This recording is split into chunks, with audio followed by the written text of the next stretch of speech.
It's clobbering time, boys. The thing has now been out for a couple of days, and he is an absolute juggernaut on the battlefield, tearing through the enemy line. In this video, I'm not just going to be reading the abilities, I'm going to be going over animation cancel settings that you have to fix in order to make him a lot more viable, along with the proper combination so you can one-shot healers and squishies, and how to properly use him in the game. All right, let's go over your basic ability first. You do a 1-2 punch. Each punch does 40 damage with a 3-meter range. Next, we're gonna go over the right click. The right click actually has an 8-meter range, so all the way back here at the 10-meter mark, you can use it, and it'll lunge you forward and get you a nice hit since you are lunged 3 meters ahead. This also does slow you by quite a bit. As you can see when I'm walking, I am quite a bit slower.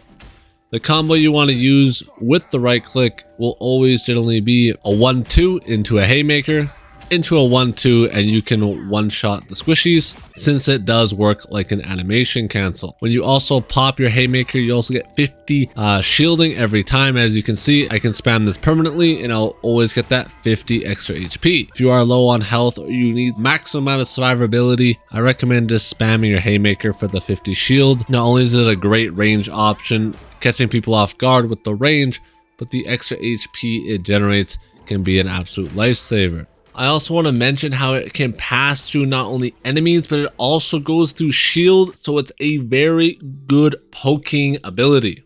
Next up, we have our charge ability here, Yancey Street Charge, which will knock up our opponents, and at the end of it, you get a grand slam into the ground. What I recommend doing is actually opening up your settings here, going over to keyboard, hit change hero, scroll down here, and you want to have hold dash click. You want to make sure this is on, and what that allows you to do is you can immediately get the grand slam against the ground here, getting a beautiful knock-up combination. So a great example on how to use that properly is you do a 1-2 punch into an immediate knock-up, into a haymaker, and into another 1-2. This also is great for immediate CC, allowing your teammates to have easy follow-up. The charge can hit the same person twice. As you can see, I can knock out the dummy twice. It does an initial 30 damage with the grand slam doing 20, and then it proceeds to do 15 damage per second, and people cannot cast dashes in AoE that you leave behind. Next up, we have our leap ability, which allows us to jump to a teammate within 20 meters. Once we get out of 20 meters, we won't be able to jump to them. Travel to our teammate and we end up hitting them. We give them a 30% damage reduction. This applies to ourselves as well. This can be huge in saving a teammate's life or just making another tank incredibly tanky along with you. So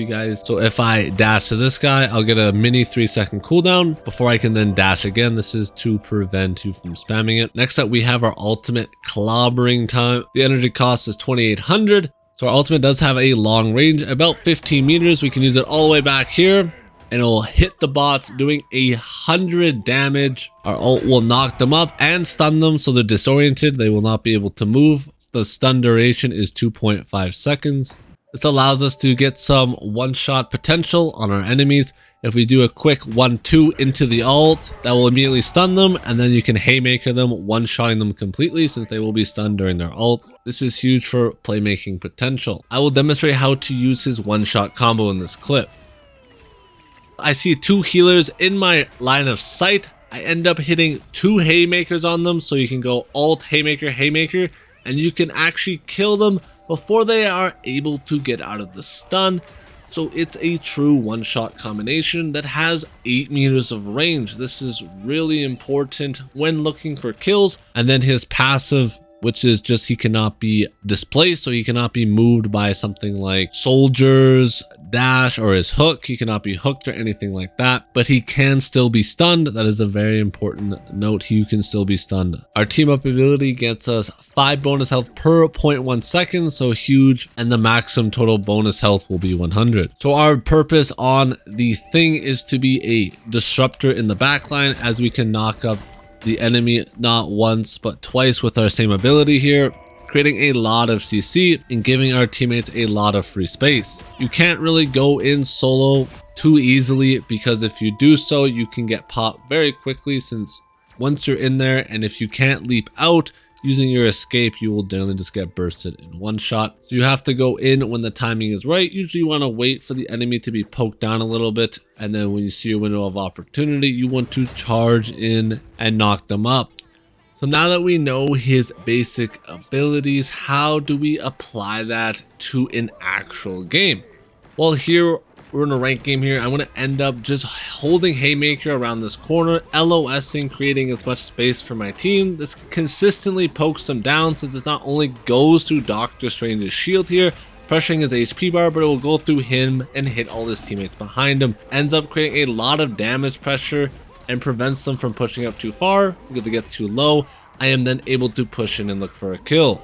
Fun fact, you cannot bulldoze down Groot walls. I did try it. The thing also has great peeling potential. As you can see here, Thor is diving my teammates. I am able to give my teammate a damage reduction and knock him up, allowing him to try and escape, but sadly he ended up dying. This is a great example of how to play him. So we're going to sit on the payload here, using it for a line of sight and just continuously poking with our haymakers until we see a window of opportunity.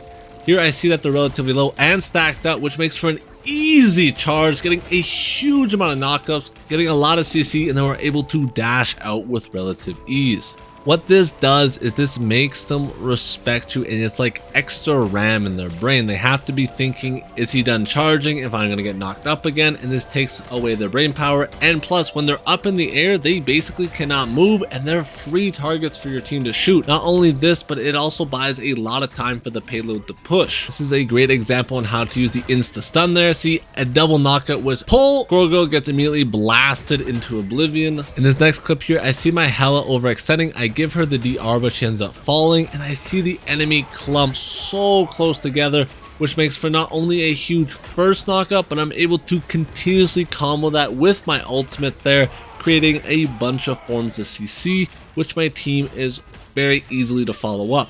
When you use your CC and your knockups, if you're not using it to buy time, you need to be asking yourself, can my teammates follow up on this CC? Will they be able to shoot freely, or are they too busy getting shot by something else?